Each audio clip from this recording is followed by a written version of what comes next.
नमस्कार, नमस्ते। कैसे हैं आप? अच्छे ही होंगे और पढ़ ही रहे होंगे। उम्मीद है कल हमने एक हिंदी का पूरा सेशन डाला पर लोगों मुझे मतलब देखने वालों का रिस्पांस अच्छा नहीं था हिंदी, तो शायद आप हिंदी के लेक्चर नहीं चाहते। अगर नहीं चाहते तो बता दें, क्योंकि बहुत मेहनत करके वीडियो बनाने पड़ते हैं, नोट्स निकालनी पड़ती है। तो मेरा एक पर्पज़ था कि हिंदी जो है आपको स्कोर दिलाने वाला सब्जेक्ट है, ताकि आप क्या करें कि हिंदी में अच्छे कम से कम अबो 25 अबो 27 लाए। तो अगर वैसे वहाँ पे आप मार्क लाएंगे तो क्या होगा कि बाकी सब्जेक्ट में अगर आपका स्कोर कम भी रहा तो आपको वहाँ पे पास होने में मतलब पास होने से अच्छा आपको स्कोर करने में आसानी होगी। तो हिंदी और मराठी ये दो जो सब्जेक्ट है तो ये आपको 50 से 60 नंबर दिलाने वाले नंबर है, जो कि बहुत आसानी से आपको मिल जाते हैं। पर आपने अच्छा इंटरेस्ट नहीं दिखाया हिंदी में, क्योंकि वीडियो को देखा नहीं बहुत लोगों ने। और बाकी तो आपकी मर्ज़ी है, अब देना मेरा काम है। कंटेंट इतना प्योर कंटेंट आपको कोई नहीं देगा। खैर कोई बात नहीं। टीचिंग विद पैशन पे फिर से एक बार आपका स्वागत है। और आज हम फिर से सीडीपी पढ़ेंगे, जो कोहलबर्ग का मॉरल डेवलपमेंट है वो पढ़ेंगे। तो सबसे पहली बात कि पूरा वीडियो देखें, क्योंकि आप थोड़ा देख के छोड़ देते हो, फिर क्या होता है पता नहीं। मतलब मुझे भी लगता है कि मैं जो कर रही हूँ ये शायद गलत भी है या मतलब सही भी है या गलत है, क्योंकि जब आप रिस्पॉन्स नहीं देते, वैसे क्या होता है कि एक टीचर का जो उसके दो आगे के मतलब एक जैसे गाड़ी के दो आगे चलने वाले बैल रहते हैं, जो गाड़ी क्या करती है उन दोनों बैलों के सहारे चलती है, नहीं तो गाड़ी रुक जाती है, गाड़ी का अपना कोई अस्तित्व नहीं है। तो वैसे ही एक टीचर का होता है, जब उसके सामने उसके जो स्टूडेंट है वो अगर रिस्पॉन्स देते हैं, वो अगर कुछ बातों को एक्सेप्ट करते हैं और रिस्पॉन्स देते हैं आगे से सामने से, तो वो टीचर को क्या हो जाता है वहाँ पे काम करने में थोड़ा सा उत्साह बढ़ जाता है उसका, वो उसमें मोटिवेशन तैयार हो जाती है और वो थोड़ा ज़्यादा दिल लगा के काम करता है। तो खैर कोई बात नहीं, जो भी है हम तो पैशनेट किया है मैंने तो खुद को टीचिंग के लिए, तो हम तो करेंगे ही, अच्छाई के रास्ते पर चलेंगे ही। मैं भी, आप मेरा साथ दें ना दें वो आपकी मर्जी है। तो चलो देखेंगे कोहलबर्ग का मॉरल डेवलपमेंट। पूरा वीडियो देखिएगा ताकि आपको समझ में आ जाएगा। और सीटेट में 1 मार्क तो 100% पक्का है, और आए कभी तो 2 भी आ सकते हैं। इस पर कम से कम 3 मार्क आपके पक्के, एक हिंदी में पक्का है,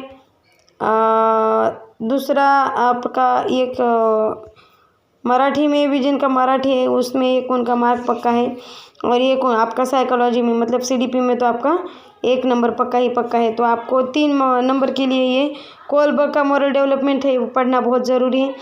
तो नैतिक विकास का सिद्धांत देखेंगे। नैतिक विकास का सिद्धांत दिया, यानी कोहलबर्ग ने मॉरल डेवलपमेंट का सिद्धांत दिया, जो पियाजे से प्रभावित थे। पियाजे की जो थ्योरी है कॉग्निटिव डेवलपमेंट की, उनसे वो प्रभावित थे, इंस्पायर्ड थे। मतलब उन्होंने उनकी कॉपी नहीं की, उन्होंने उनका सिद्धांत क्या अपने तरीके से उन्होंने सामने रखा। तो नैतिकता यानी क्या? What is morality? मतलब नैतिकता यानी क्या? सही और गलत में अंतर करने का नियम, यानी क्या? तो नैतिकता। अब देखो, एक इंसान है जिसके सामने 3 रास्ते हैं, तो अब ये इंसान तय करेगा।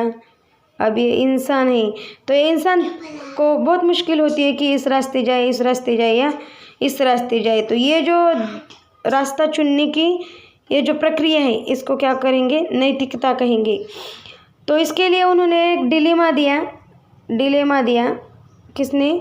एक हेन्स नाम के एक इंसान था, उसका डिलेमा दिया। किसने? कोहलबर्ग जी ने।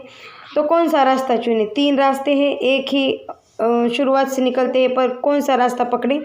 इंसान यहाँ पे खड़ा है तो उसको समझ में नहीं आता कि ये पकड़े या ये पकड़े या ये पकड़े, ये सही होगा या ये सही होगा, और ऐसी दुविधा में वो वहाँ पे रहता है, तो उसको डिलेमा बोलते हैं। डिलेमा यानी दुविधा। तो हेन्स नामक एक व्यक्ति था, तो जिसकी पत्नी बीमार थी, बहुत ज़्यादा बीमार थी उसकी पत्नी, और उसको बहुत बड़ा कोई तो रोग हुआ था, जो जानलेवा बीमारी हुई थी कोई तो अब उसके पास पैसे नहीं थे। और जो भी थे समझो 50-10 रुपये थे उसके पास, तो जो मेडिकल वाला इंसान है, जो फार्मासिस्ट है, वो उस दवाई को 100 रुपये में मतलब दुगनी चौगनी करके वो बेच रहा था। अब उसके पास उतने पैसे नहीं थे, तो अब वो उसको अपनी पत्नी की जान बचाना भी बहुत इम्पोर्टेंट है, महत्वपूर्ण है। तो अब वो क्या करे, उसको अगर दवाई नहीं मिली तो उसकी पत्नी मर जाएगी, दवाई नहीं मिली तो उसने दवाई चुराई। तो ये बात सही है या गलत है? अगर वो दवाई नहीं चुराता तो उसकी पत्नी मर जाती, अगर वो दवाई चुराता तो नैतिकता भंग हो जाती, वहाँ पे वो चोर बन जाता। तो उसको क्या करना चाहिए? तो इसी बात को यहाँ पे 3 पॉइंट में नोट डाउन किया है। दवाई चुराता तो कानून तोड़ना पड़ता, दवाई अगर वो चुराता तो उसको कानून तोड़ना पड़ता, दवाई चुरा के पुलिस में दाखिल हो सकता है वो। और तीसरी बात है, वो दवाई चुराना ठीक है क्योंकि उसके पास दूसरा और कोई रास्ता नहीं है, क्योंकि वो उसके पत्नी की जान की बात है, तो उसको अपनी पत्नी को किसी तरह से बचाना है। अब ये बात हुई डिलेमा की, तो उस पर कोहलबर्ग जी ने 3 थेरियाँ दी, जो 6 स्टेजेस दी और 3 लेवल्स दी। ये बात आपको नोट डाउन करनी चाहिए कि स्टेजेस कितनी है, 6 है, और लेवल कितने हैं, 3 लेवल है। तो उन्होंने मॉरल रीजनिंग दी, स्टेजेस दी उन्होंने। सबसे पहली स्टेज है L1 यानी क्या, लेवल 1 प्री कन्वेंशनल लेवल यानी पूर्व परंपरागत लेवल। पूर्व परंपरागत लेवल जो 4 से 10 ईयर की उम्र के बच्चों में आएगा। तो ये क्या करेंगे, पनिशमेंट से बचने के लिए उसमें पहली स्टेज है, फर्स्ट लेवल में फर्स्ट स्टेज है punishment and obedient. Punishment and obedient यानी क्या, कि सज़ा से बचने के लिए अच्छा काम करना, सज़ा से बचने के लिए क्या करना, गलतियां ना करना। सज़ा जितनी बड़ी होगी उतना गुनाह बड़ा होगा, इसलिए क्या करना कि सज़ा ना मिले, इसलिए कोई भी गलत काम ना करे। ये खुद की इनका कोई मॉरल वैल्यू नहीं है, मॉरल उनकी कुछ नैतिकता नहीं है कि न गलत काम नहीं करना चाहिए। उनका मानना ये है, ये बच्चे क्या करेंगे कि ये बोलेंगे नहीं क्या करना है, अगर मैंने कहा गलत कर दिया तो टीचर मारेंगे, इसलिए वो कुछ गलत नहीं करेगा। घर में अगर कुछ गलत किया तो घर के मम्मी पापा मारेंगे, इसलिए गलत नहीं करना। सज़ा के डर से अच्छा काम करना, सज़ा के डर से अच्छा बना रहना, यानी पनिशमेंट एंड ओबीडियंटनेस। दूसरी जो स्टेज है उसमें फर्स्ट लेवल में दूसरी स्टेज है टिट फॉर टेट, मतलब जैसे को वैसा म्यूचुअल एक्सचेंज यानी क्या कि तुम मुझे ये दो मैं तुम्हें ये दूंगी। मतलब तुम अगर बच्चे बोलते कि तुम मुझे तुम्हारा शार्पनर दो, मैं तुम्हें मेरा इरेजर दे दूंगा। अगर तुमने मेरा ये एक चैप्टर मुझे बता दिया तो मैं तुम्हें मेरी नोटबुक कुछ देर के लिए दे दूंगा। तुमने अगर मुझे दिया तो मैं तुमने मुझे 1 रुपये का कुछ दिया तो मैं तुम्हें 1 रुपये का मेरा कुछ दूंगा। मतलब टिट फॉर टेट, जैसे को वैसा। ये दूसरी स्टेज हुई उसकी। तीसरी स्टेज है जो किस में आती है, कन्वेंशनल में आती है, ABCD। तीसरी स्टेज जो कन्वेंशनल लेवल में आती है, मतलब दूसरे लेवल में आती है, परंपरागत 10 से 14 साल के बच्चे जो है इसमें आएंगे। तो ये परंपरागत ये क्या करेंगे कि गुड बाय गुड गर्ल, मतलब पेरेंट्स की नज़रों में अच्छा बनने के लिए, माँ बाप की नज़रों में अच्छा बनने के लिए, टीचर की नज़रों में अच्छा बनने के लिए क्या करना, कोई भी गलत काम नहीं करना, अच्छा बनना, अच्छी पढ़ाई करना, ताकि अपने उसके पेरेंट्स उस पर गर्व करेंगे, उसे अच्छा बोलेंगे। इसलिए क्या काम, खुद की कोई मॉरलिटी नहीं यहाँ पे, किस लिए करना था कि दूसरे तुम्हें अच्छा समझे, दूसरों की नज़र में अच्छा बनने के लिए जो अच्छा काम करे उसको good boy good girl orientation बोलेंगे। जो आता है दूसरा लेवल जो कन्वेंशनल लेवल है, उसके अंदर पहली स्टेज है, और यहाँ पे पूरी 6 स्टेजेस में ये 3 नंबर की स्टेज है। उसके बाद में आता है स्टेज 4 नंबर। स्टेज के 4 नंबर यानी लॉ और ऑर्डर। लॉ और ऑर्डर यानी क्या, समाज के कुछ कायदे कानून है जिनको तोड़ना आसान नहीं है, जो तोड़ने नहीं चाहिए। क्या करेंगे, ये खुद पर, यहाँ पर कोई बर्डन नहीं है, यहाँ पे कोई नहीं बोलता कि तुम ये करो वो करो। यहाँ पे सज़ा के डर से अच्छा रहेगा बच्चा, पर यहाँ पे लॉ एंड ऑर्डर, समझ के कुछ नीतियाँ, कुछ कायदे, कुछ कानून है जिनके लिए आपको अच्छा करना ही पड़ता है, वो काम करना पड़ता है जो अच्छा है। समाज के रूल है, कुछ रूल आर रूल, मतलब यहाँ पे सिग्नल नहीं तोड़ना तो नहीं तोड़ना, क्योंकि आप अगर सिग्नल तोड़ देंगे तो पूरा आपके पीछे जो सिग्नल आप नहीं तोड़ेंगे तो बाकी क्या करेंगे, नहीं तोड़ेंगे। नहीं तो आपने अगर सिग्नल तोड़ दिया तो बाकी सब आपके पीछे जो लोग हैं वो सब क्या करेंगे, सिग्नल तोड़ देंगे। आपने अगर कोई गलत काम कर दिया तो बाकी सब जो आपके पीछे आएंगे वो भी आपके मतलब आपके भांति नियम तोड़ देंगे, गलत राह पे चलेंगे, रूल्स तोड़ देंगे। तो इसलिए ये लॉ एंड ऑर्डर बने रहने के लिए, समाज में ये जो लॉ एंड ऑर्डर है इसको बने रखने के लिए आपको क्या करना है, तो नियम का पालन करना है। ये हुई 4 नंबर की स्टेज। अब यहाँ पे तीसरे लेवल में 5 नंबर की स्टेज आती है जो सोशल ओरिएंटेशन। सोशल ओरिएंटेशन यानी गलत को रोकना। अब गलत को रोकना यहाँ पे क्या, खुद के मॉरल रूल्स होते हैं, कुछ अपनी समझ होती है। जो 14 से अबव के जो लोग हैं, जो अडल्टहुड है, वो आएंगे इसमें। तो ये क्या करेंगे, अडल्टहुड भी आएंगे और इसमें किशोरवयीन बालक भी इसमें आएंगे। तो ये क्या करेंगे, एडोलेसेंस एंड एडल्टहुड दोनों आएंगे इसमें। तो खुद के मॉरल रूल्स होते हैं इनके। ये क्या करेंगे, अपने अधिकार के लिए कभी कभी झूठ बोलेंगे तो बोलेंगे।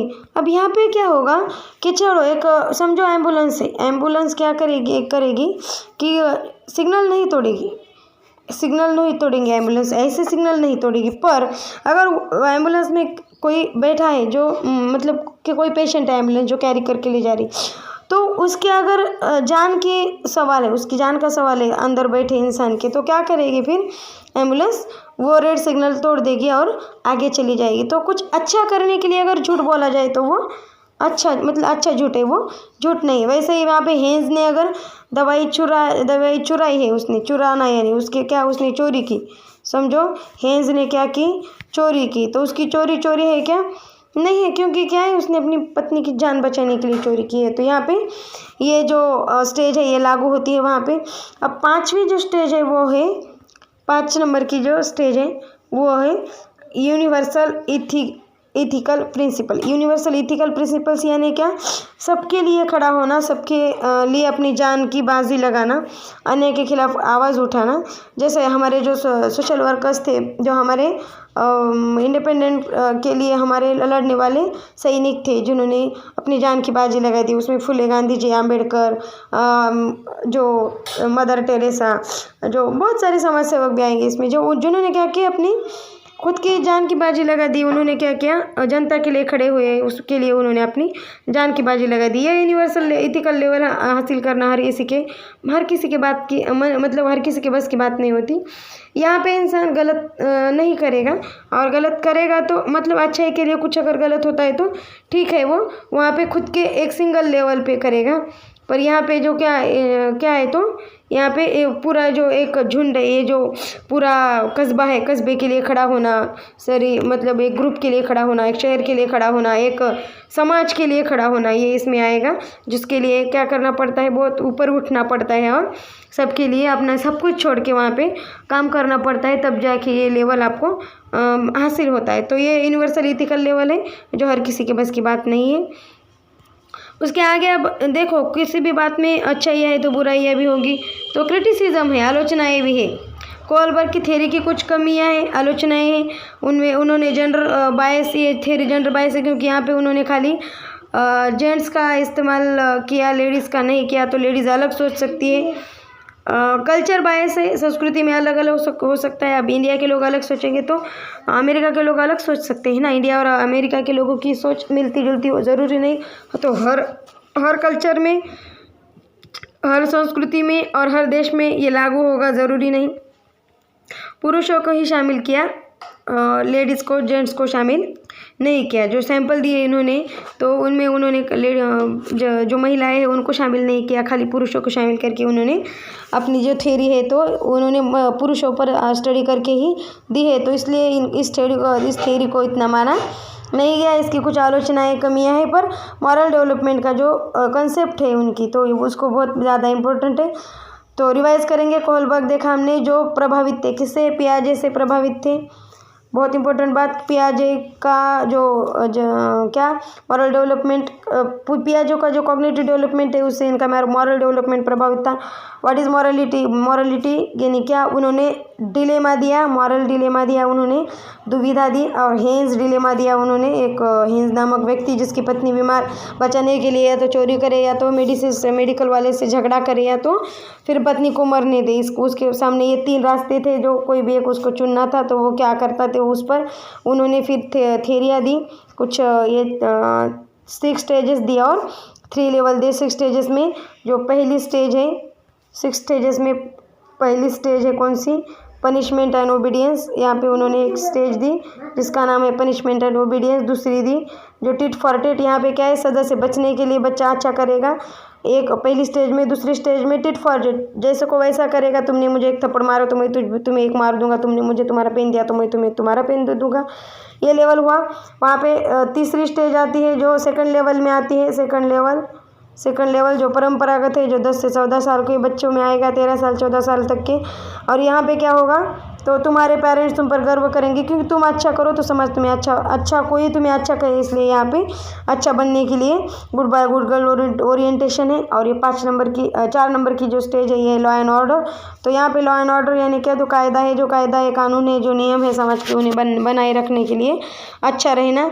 उसके बाद में हमने देखा कि लेवल 3 में एक पहली स्टेज, लेवल 3 में 5 नंबर की स्टेज आती है जिसका नाम है सोशल ओरिएंटेशन, यानी समाज में अच्छाई के लिए अगर कभी कुछ बुरा मतलब कुछ झूठ बोलना पड़े तो वो ठीक है, वो झूठ नहीं है। और ये 6 नंबर की स्टेज है, सॉरी, कि ये यूनिवर्सल इथिकल एविडेंस, यानी क्या? तो समाज के लिए, कस्बे के लिए, एक पूरे कोई किसी समाज के लिए, किसी धर्म के लिए खड़े होना और उसके लिए अपनी जान की बाजी लगा देना, जो कि आसान नहीं होता। तो ये थे हमारे कुछ 6 स्टेजेस और 3 लेवल्स। आपको कभी ये भी प्रश्न पूछेगा सीटेट की कितने स्टेजेस है, स्टेजेस कितने हैं? तो स्टेजेस यहाँ पे 6 हैं। और यहाँ पे लेवल कितने हैं? तो लेवल यहाँ पे 3 है। आपको ये बातें याद रखनी और समझनी ज़रूरी है। उसके आगे हमने देखा कुछ कमियां हैं। तो कमियां क्या थी? जेंडर बायस है ये थियरी, कल्चर बायस है और पुरुषों को ही शामिल किया। तो इसलिए ये जेंडर बायस है, पुरुषों को शामिल किया, महिलाओं को यहाँ पे इम्पोर्टेंट नहीं दिया। तो इसलिए इस थियरी को क्रिटिसिज्म में भी लाया गया। तो अब ये बातें थी कुछ मॉरल डेवलपमेंट की कोहलबर्ग की। यहाँ पे आपके 101% 2 मार्क्स तो पक्के हो गए मेरे हिसाब से। अब आपका काम बचता है तो लाइक, शेयर और सब्सक्राइब करने का। एक काम कीजिए, ज़रा कृपया करके इतना बता दीजिए कमेंट में कि या आप जो भी लोग हैं उसमें से जो इस वीडियो को देखते हैं, 7-8 लोग जो हैं हर दिन देखते हैं, तो कृपया बताइए कि आप सीटेट की तैयारी कर रहे हैं या नहीं। सीटीईटी की तैयारी अगर आप कर रहे हैं तो कृपा करके बता दीजिए कि आपका सब्जेक्ट क्या है, आपको प्राइमरी की एग्ज़ाम देनी है या सेकेंडरी की देनी है, आप मेथड कौन सी, आपको सोशल साइंस है या साइंस है, आपको पर्यावरण की नोट्स चाहिए क्या, आपको साइंस की नोट्स चाहिए क्या, आपको मैथ की पेडागोजी चाहिए क्या।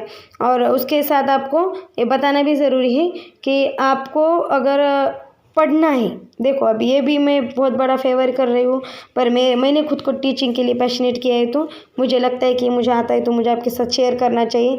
शेयरिंग में बहुत ज़्यादा विश्वास रखती हूँ मैं। तो आप क्या करिए कि मुझसे जुड़िए किस तरह से, नीचे आप कमेंट बॉक्स में अपना नंबर डाल दीजिए, नंबर छोड़ दीजिए कमेंट में और बता दीजिए आपका पेपर वगैरह कौन सा है, आप कौन से पेपर की तैयारी कर रहे हो, आपका सब्जेक्ट क्या है, प्राइमरी है या सेकेंडरी है। और उस तरह से हम क्या करेंगे कि कम से कम 1 महीना तो हम लाइव डिस्कशन करेंगे उस पर, ताकि आपकी जो त्रुटियां हैं, आपकी जो डाउट्स है वो हम क्लियर कर सकें और आपके डाउट्स को जान सकें। और मुझसे जितना बन पड़ेगा मैं उतना करूँगी। तो लाइव हम मीट ऐप के ज़रिए जुड़ेंगे, नहीं तो फिर जूम ऐप के ज़रिए जुड़ेंगे। किसी भी ऐप के ज़रिए मैं आपके लिए 1 घंटा टाइम ज़रूर निकालूंगी, क्योंकि यहाँ पे सवाल पैशनेट का है मेरे, जो मैंने खुद को किया है टीचिंग के लिए, तो मैं ज़रूर करूँगी इतना। तो इतना कर दीजिए कि कमेंट में बता दीजिए कि किसको क्या ज़रूरत है, नोट्स की है, किताबों की, मतलब कौन सी किताबें पढ़े क्या। मैंने वैसे तो सारी प्लेलिस्ट यहाँ पे बनाई हुई है, फिर भी अगर कुछ समस्या है तो बता दीजिए। और आप जो लोग देखते हैं इस वीडियो को, तो वो सीटेट की तैयारी कर रहे हैं या नहीं है, वो भी कमेंट बॉक्स में बता दीजिए। अभी के लिए यहाँ पे रुक जाते हैं, और जो आपको पीछे की वीडियो चाहिए तो प्लेलिस्ट में मिल जाएगी। ठीक है, धन्यवाद, और रुक जाते हैं। जय हिंद, जय भारत।